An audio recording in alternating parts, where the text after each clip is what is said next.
은혜 위에 은혜라는 말씀으로 여러분과 함께 은혜를 나누도록 하겠습니다. 은혜 위에 은혜. 오늘 본문을 다시 한번 읽어볼까요? 우리가 다 그의 충만한 데서 받으니 은혜 위에 은혜로라. 율법은 모세로 말미암아 주어진 것이요 은혜와 진리는 예수 그리스도로 말미암아 온 것이라. 기도하겠습니다. 하나님 아버지, 우리의 눈을 떠서 말씀에 감추어진 보화를 발견하게 해주시고, 말씀을 듣기만 하여 자신을 속이는 자가 아니라 말씀을 육신으로 살아내어 하나님께 영광 돌리고 사람들을 예수께로 인도하는 고귀한 인생들 되게 해 주시옵소서. 예수님 이름으로 기도합니다. 아멘. 오늘 이 말씀은 알 듯 모를 듯 쉬운 것 같지만 어렵기도 하지만 그렇게 어렵지 않은 참 희한한 말씀입니다. 우리가 다 그의 충만한 데서 받으니 은혜 위에 은혜로라. 이 문장이 솔직하게 이해가 가시는 분이 있어요? 여기? 솔직히 말씀해 보세요. 좋은 말씀이다 그건 알겠죠? 왜냐면 뭐 은혜가 두 번이나 나오니까.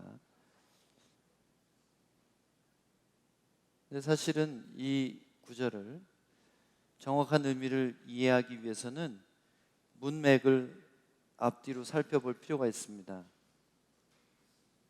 다른 버전의 성경을 한번 읽어보겠습니다. 우리가 다 그분의 충만하심에서 받았음에 은혜를 대체하는 은혜니 이는 율법 모세를 통해 주셨으되 은혜와 진리는 예수 그리스도를 통해 왔기 때문이라. 이렇게 하니까 조금 더 명확해지긴 하지만 정확한 뜻을 좀 설명을 드려야 될 것 같습니다. 어서 오세요, 뱅빈두스.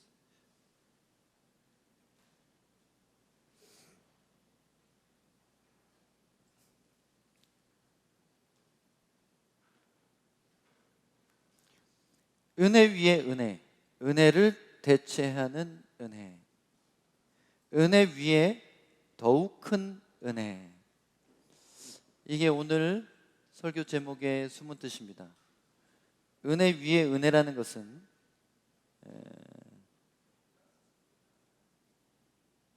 맥도날드 더블버거 그 패티 위에 패티가 하나 더 있습니까?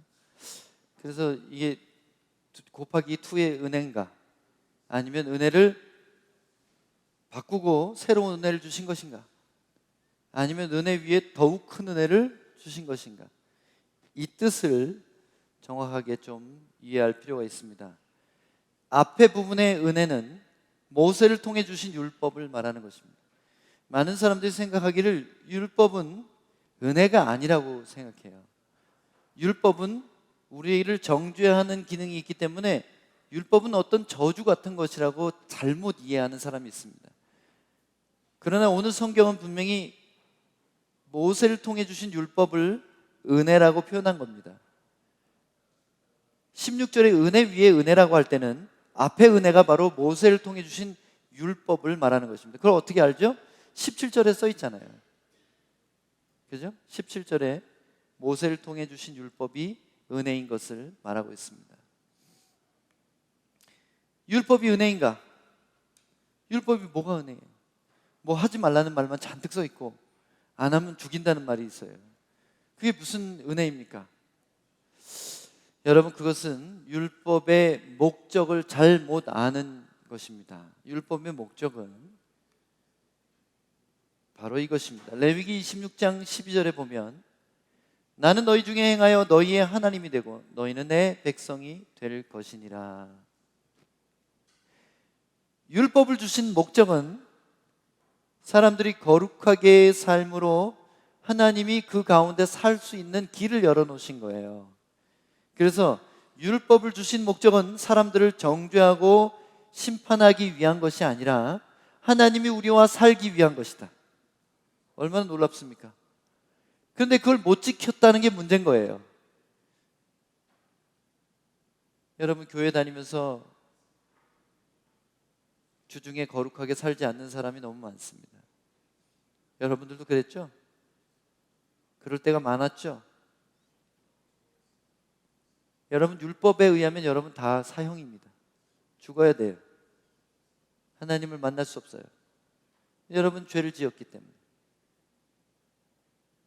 죄 있는 육체는 반드시 죽이고 율법을 지키는 사람은 하나님의 백성이 되는 것. 그러니까 은혜죠. 왜냐하면 율법만 지키면 하나님 백성이 되는 거니까요. 근데 그걸 못 지키는 게 문제잖아요.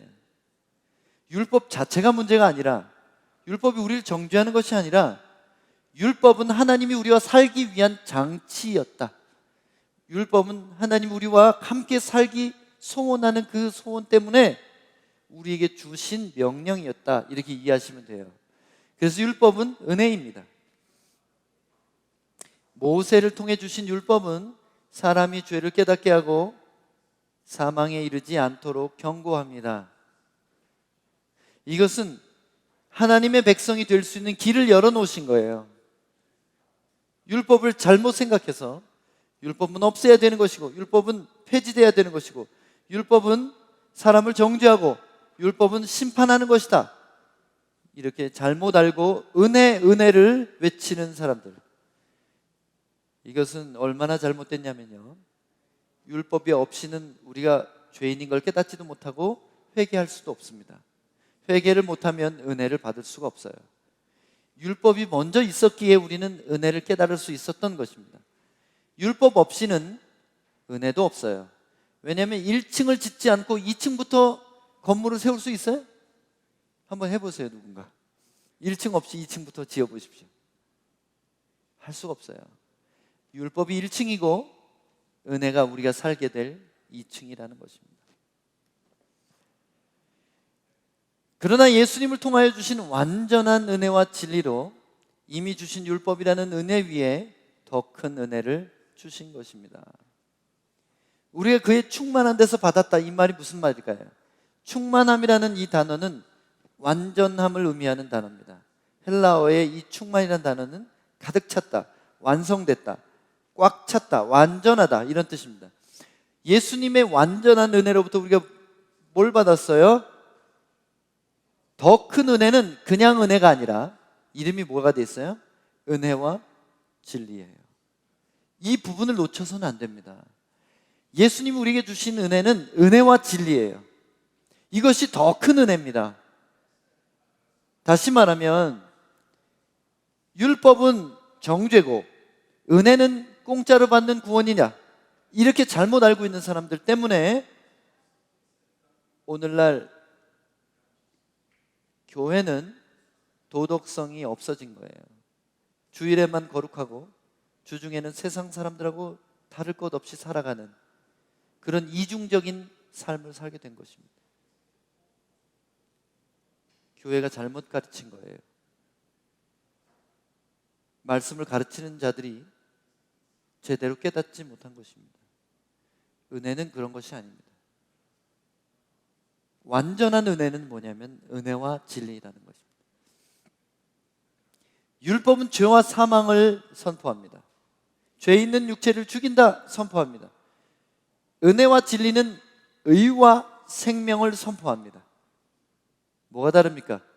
율법은 뭘 하지 말아야 될지를 얘기하는 거라면, 예수님께서 주신 은혜와 진리는 우리가 뭘 해야 되는지를 가르쳐 주는 거예요.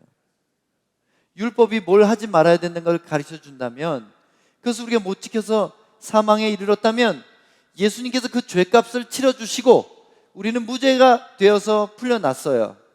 여러분, 감옥에 갔다가 무죄로 풀려난 사람 또 죄 지으면 감옥 안 갑니까? 가요, 안 가요? 아무 세상 상식으로 생각해 보세요. 근데 왜 우리는 예수 믿기 전에 지은 죄를 다 용서받았고 다시 죄를 지어도 괜찮다고 믿습니까?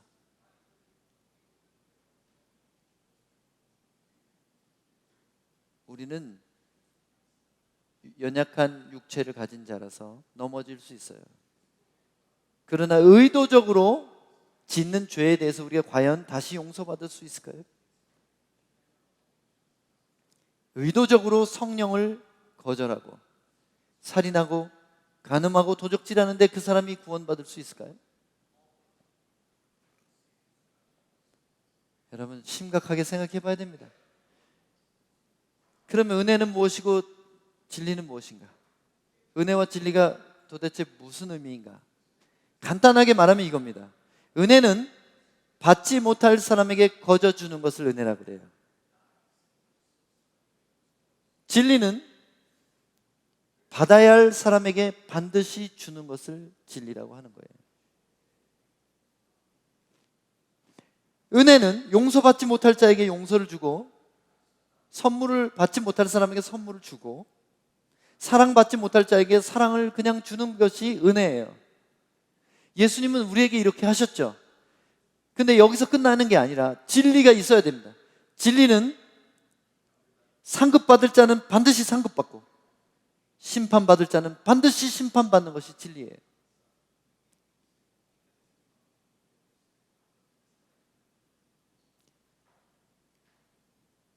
요한복음 1장 14절에 이렇게 되어 있습니다. 말씀이 육신이 되어 우리 가운데 거하심에 우리가 그의 영광을 보니 아버지의 독생자의 영광이요 은혜와 진리가 충만하더라. 말씀이 육신이 돼서 우리 가운데 살으셨다. 하나님의 말씀이신 그분이 몸을 입고 우리 가운데 오셔서 우리 안에서 사셨는데, 우리가 그분의 영광을 보니까 하나님의 아들이다. 근데 그 하나님의 아들에게는 은혜가 있었고 진리가 충만했다. 은혜와 진리가 충만하는 것이 말이 됩니까? 은혜와 진리는 어떻게 보면 반대 같아요. 은혜는 못 받을 사람한테 주는 건데 진리는 받아야 될 자에게 꼭 주는 거예요. 근데 어떻게 한 몸에 은혜와 진리가 있어요? 말이 안 되는 것 같습니다. 그래서 예수님이 하신 일이 하나님의 진리를 만족시키기 위하여 사람들의 죄를 다 당신이 마셨어요. 그리고 그 진리대로 죄를 심판받으신 거예요. 십자가 위에서. 그 진리를 자기 자신에게 적용하셨어요. 은혜는요, 그의 진리를 당신에게 적용하신 예수님 때문에 용서받지 못할 우리가 용서를 받게 된 겁니다. 그래서 예수님 안에서 은혜와 진리가 만난 거예요. 도저히 만날 수 없는 것 같은 그 개념이 예수님의 십자가에서 이루어진 겁니다. 진리는 당신 자신에게, 은혜는 죄인들에게. 말씀이 육신이 되는 것, 말씀을 살아내는 것, 예수를 살아내는 것, 이것이 요한복음 1장 14절에 우리가 깨달아야 되는 것입니다. 예수님이 말씀을 살아내셨듯이 우리도 말씀을 살아내어 우리의 몸을 통해 예수가 증거돼야 됩니다. 그것이 복음이에요. 용서받았다, 이게 복음이 아니라 용서받았어, 그러니 너는 예수처럼 살아, 이게 복음이에요. 여기까지가 복음이에요. 아버지의 독생자의 영광, 곧 다시 말하면 예수님의 영광을 우리도 나타내기 위해서는 은혜와 진리가 충만한 삶을 살아야 되는 것입니다. 예수님은 그렇게 하셨지만 우리는 어떻게 그렇게 할 수 있을까요? 율법이 벌받을 자에게 반드시 벌을 주는 하나님의 공의를 가르쳤다면, 은혜와 진리는 그 벌받을 것을 대신 지는 하나님의 사랑을 더 높은 차원의 은혜를 가르쳐 주는 것입니다. 율법은 그 사람이 죄 지으면 그 사람이 벌 받는 거예요. 율법에 이렇게 돼 있죠. 아비의 죄를 자식에게 묻지 말아라. 그는 그의 죄로 멸망할 것이다.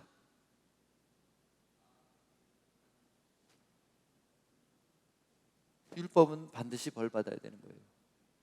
근데 은혜와 진리는, 진리 안에는 율법의 그 공의가 들어있어요. 근데 차이점이 뭐냐면, 벌 받을 그 사람이 벌 받는 게 아니라 누군가 희생적인 사랑을 가진 사람이 대신해서 벌 받는 것.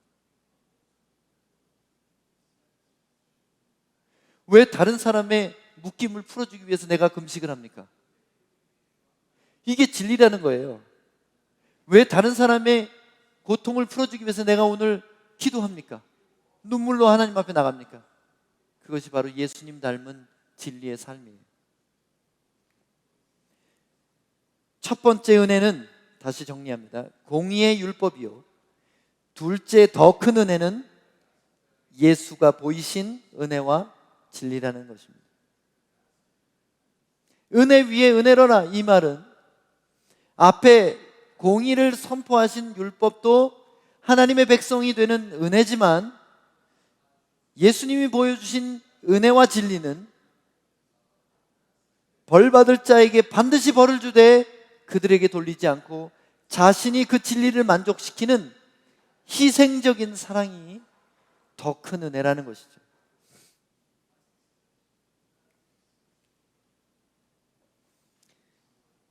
앞에 말했던 것처럼 은혜를 율법의 반대 개념으로 잘못 알기 쉽습니다. 은혜는, 율법은 정죄를, 은혜는 조건 없는 용서를 말한다고 착각합니다. 그런데 진리가 없는 은혜는 공의에 어긋납니다.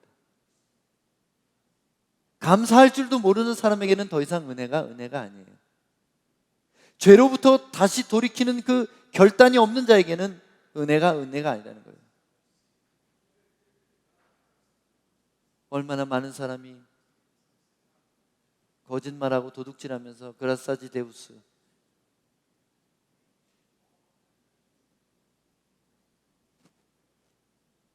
그 말은 하나님을 모욕하는 십계명의 제3계명에 해당되는 거예요.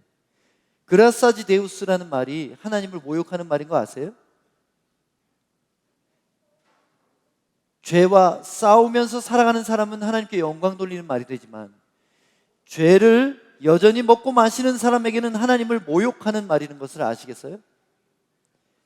그것은 사형에 해당하는 죄입니다. 오늘 내가 여전히 간음하고 오늘 여전히 도둑질하면서 그라사지 데우스 하지 마셔야 돼요. 그 말 자체가 하나님께는 큰 모욕이 되기 때문입니다.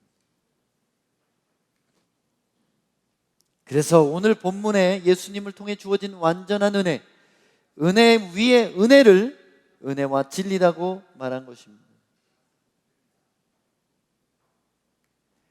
예수 그리스도는 죄인들에게 은혜를 주시기 위해 의인으로서 율법의 공의를 이루시기 위해 사랑으로 죄인들을 대신하여 진리를 자기 자신에게 적용하여 심판을 받으셨어요. 놀랍지 않아요? 죄인이 살게 하기 위해서 의인이 죄의 형벌을 대신 받는 것. 이 방식이 크리스찬의 라이프예요. 우리 삶의 스타일입니다. 저 사람이 나한테 상처를 줬을 때 그 사람에게 안갚음하는 것이 아니라 내가 그 상처를 품고 십자가를 지는 거예요. 그분을 용서하고 축복함으로 내가 십자가를 지는 것이 예수님의 삶의 방식이고 용서받은 자의 삶의 방식입니다. 1만 달란트를 탕감받은 사람이 500데나리온을 탕감해 주지 않으면 한 푼도 남김없이 다 요구하실 것입니다. 그 말이 무엇입니까? 하나님은 용서하는 자를 용서하시고 사랑하는 자를 사랑하시고 후히 주는 자에게 후히 주시고 풀어주는 자에게 풀어지는 은혜를 주시는 것입니다. 이 원리를 알지 못하고 교회 나와서 복 달라고는 맨날 기도하는데 복이 안 내려요. 왜요? 복 받을 짓을 안 하는데 복이 어떻게 임합니까? 내가 예수를 닮은 삶의 모습으로 조그만 희생을 하면 예수님께서는 나를 위해 크신 희생을 하신 것을 확정해 주시고 그리고 구하지 않은 모든 것들까지 은혜로 더해 주시는 것입니다. 율법의 정죄를 대신 담당하여 진리를 이루신 예수님을 통해 의롭다 하심을 받은 우리는 이 한 구절 한 구절을 잘 생각하세요. 율법의 정죄를 대신 담당해서 진리를 이루신 예수님을 통해 의롭다 하심을 받은 우리는 말씀을 육신으로 살아내서 하나님의 자녀된 영광을 나타내고 우리 안에 은혜와 진리가 충만한 것을 세상 사람들에게 보여줘야 됩니다. 이것이 복음과 이에 합당한 삶이에요. 복음을 그저 과거를 묻지 않는 조건 없는 용서라고 잘못 생각하셨다면, 우리에게 남아있는 것이 예수님처럼 은혜와 진리의 삶이라는 것을 모르고 계시는 거예요. 우리는 그렇게 살아야 됩니다. 은혜와 진리의 삶, 그리스도의 언약 안에 있는 자유는 용서받았으니 내 뜻대로 살아도 된다는 자유가 아닙니다.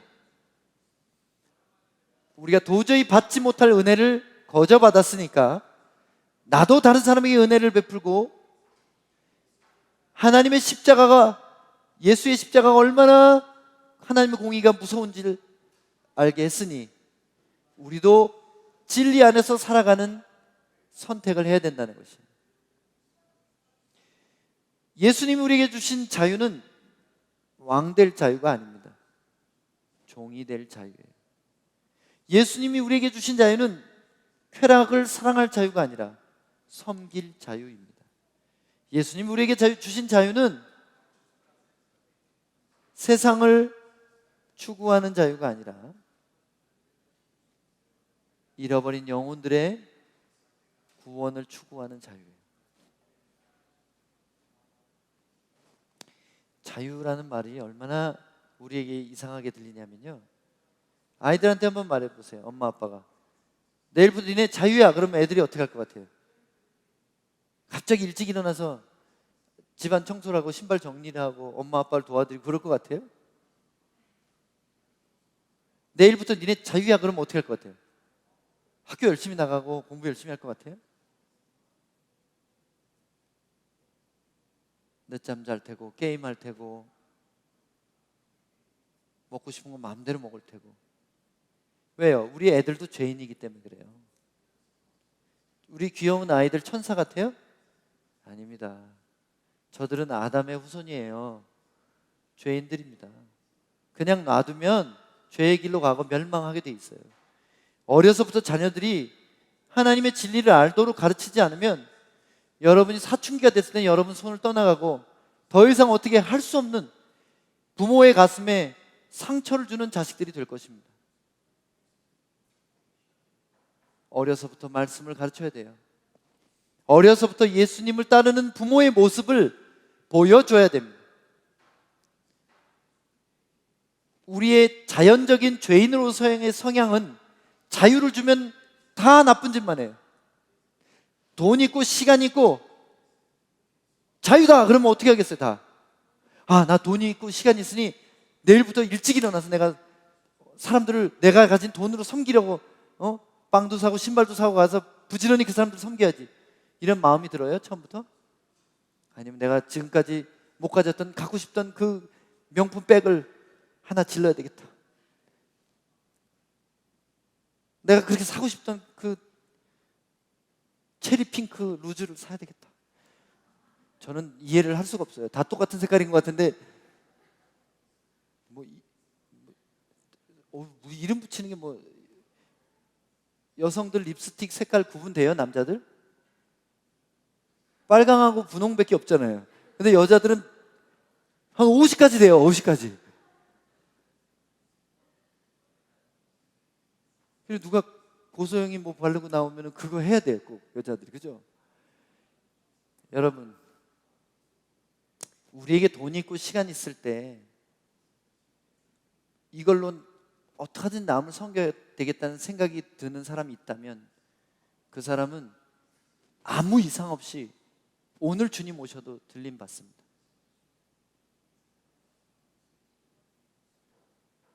부끄럽지만 여기는 이 종이 지금 조금 그렇게 된 것 같아요. 저에게 돈과 시간을 주면 어떻게 더 섬길까가 먼저 떠오르니까 그것이 얼마나 감사한지 모르겠어요. 돈 주고 시간 주면 남자들 바람 피우러 다녀요. 좀 그거보다 괜찮은 사람들은 지가 갖고 싶은 자동차 사고 물건 사러 다녀요. 그러나 그런 사람으로는 안 된다는 거예요. 그걸로는 구원받기 어렵다는 거예요. 우리에게 주신 복음은 그런 시시한 것이 아니라는 거예요. 우리가 스스로 즐기며 살도록 우리를 풀어주신 자유가 아니라 이 땅에서 예수님처럼 살라고 주신 자유라는 거예요. 왕 될 자유가 아니라 종이 될 자유란 말입니다. 그러면 우리는 그리스도로 희생만 하면서 살아야 돼요? 걱정 마세요. 곧 새로운 세상이 올 겁니다. 그 세상에서는 이 세상에서 종노릇한 사람들을 왕처럼 대우하신대요. 잠깐 왕노릇하고, 그것도 좀 후진 나라 왕노릇하고 영원히 지옥에 가는 사람이 되지 말고 이 땅에서 종노릇하고 영원토록 주님과 함께 왕노릇하는 삶을 꿈꾸십시오. 왜 하찮은 이 세상의 유혹을 가지고 영혼을 팔아버립니까? 왜 잠깐 우리를 만족시킬 것을 위해 영원한 것들을 잊어버리고 산단 말입니까? 예수님이 주신 새 언약은 은혜는 죄인에게, 진리는 의인된 나에게 적용하여 살면 영생을 이상 없이 얻는다는 것이에요. 이게 복음이에요. 이것이 예수 그리스도의 십자가로 이루신 새 언약의 내용입니다. 공짜 구원이 아니에요. 그냥 공짜 은혜, 그라사지 데우스가 아닙니다. 따라하세요. 은혜는 남에게, 진리는 나에게. 은혜는 남에게, 진리는 나에게. 이것이 예수님의 방식이에요. 예수님을 닮아가지 못하고 영적으로 죽은 종교인이 되는 이유는 이것을 반대로 하기 때문이에요. 은혜는 나에게, 진리는 저것들에게. 그죠? 어쩜 저럴 수 있어? 어떻게 장로가 저럴 수 있어? 어떻게 목사가 저럴 수 있어? 어떻게 집사가 저 모양 저 꼴이야? 손가락질은 하는데, 누군가를 손가락질할 때는 내 손가락 3개가 나를 지적하고 있다는 걸 아셔야 돼요. 정죄는 더 큰 정죄를 불러오는 것입니다. 용서는 더 큰 용서를 가져오는 거예요. 자기 자신에게는 은혜를 말하면서 한없이 관대하면서 타인에게는 가차없이 진리의 기준을 적용하는 외식적인 종교인들, 이것이 정말 그야말로 지옥 갈 사람들이에요. 자기 죄와 연약함에 대해서는 변명이 구구절절 많아요.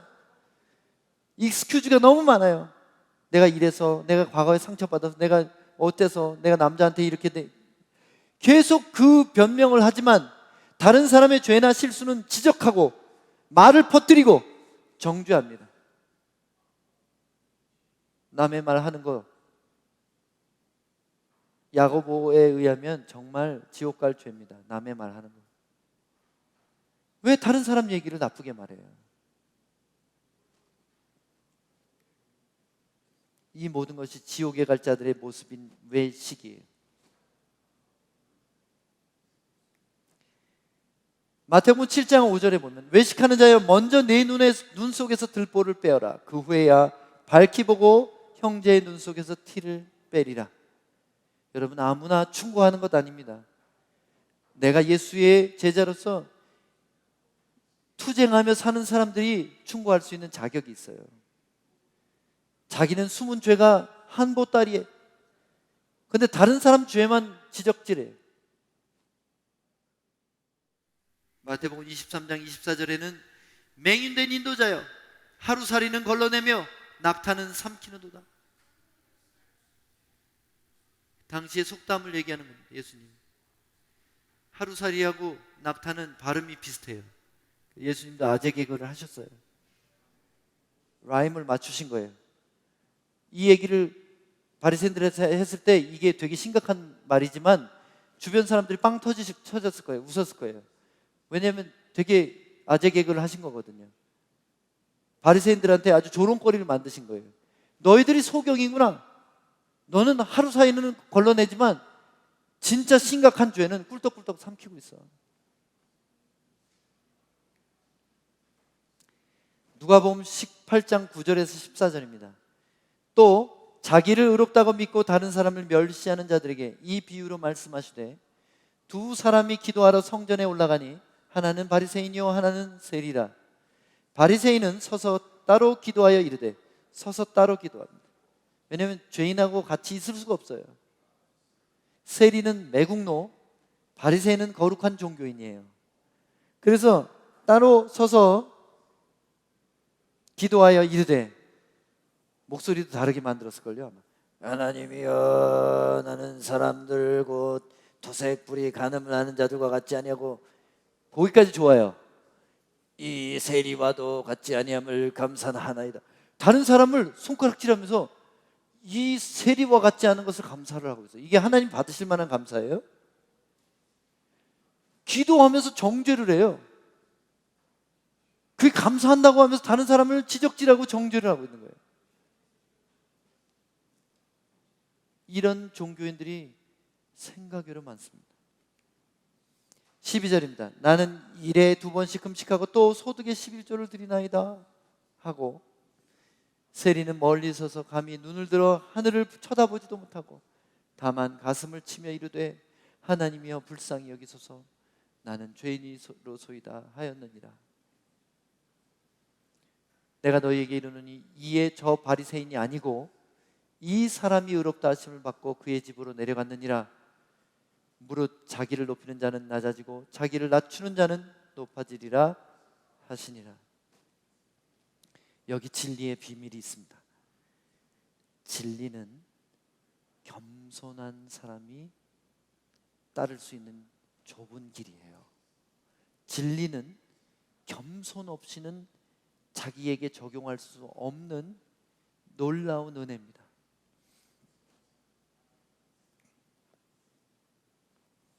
정죄는 사탄의 성품이고 은혜와 진리는 예수의 성품입니다. 자기의 의는 종교인의 특성이고 겸손은 참된 신앙인의 특성입니다. 여러분, 우리가 헷갈리는 이유가 뭡니까? 사탄이 하는 일과 율법이 하는 일이 비슷한 것 같이 보여요. 그죠? 사탄도 우리를 정죄하고 율법도 우리를 정죄하잖아요. 뭐가 다릅니까? 사탄은 우리를 멸망시키기 위해 정죄하고 율법은 우리에게 돌아오라고 정죄하는 겁니다. 이러면 안 된다고 경고하는 것입니다.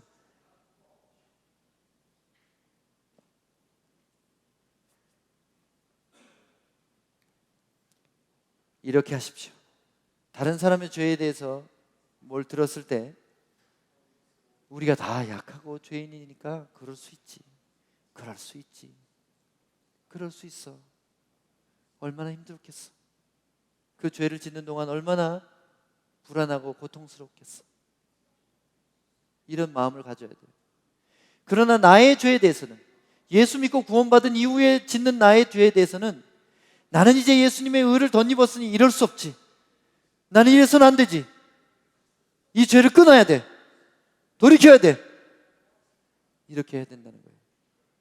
나에 대해서는 엄격하고 다른 사람에 대해서는 관대한 것, 그것이 예수님의 길입니다.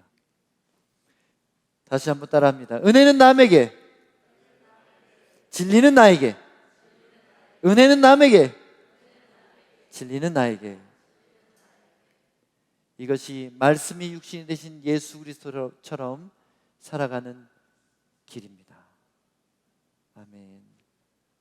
여러분, 은혜 위에 은혜라는 말이 무슨 뜻인지 아셨죠?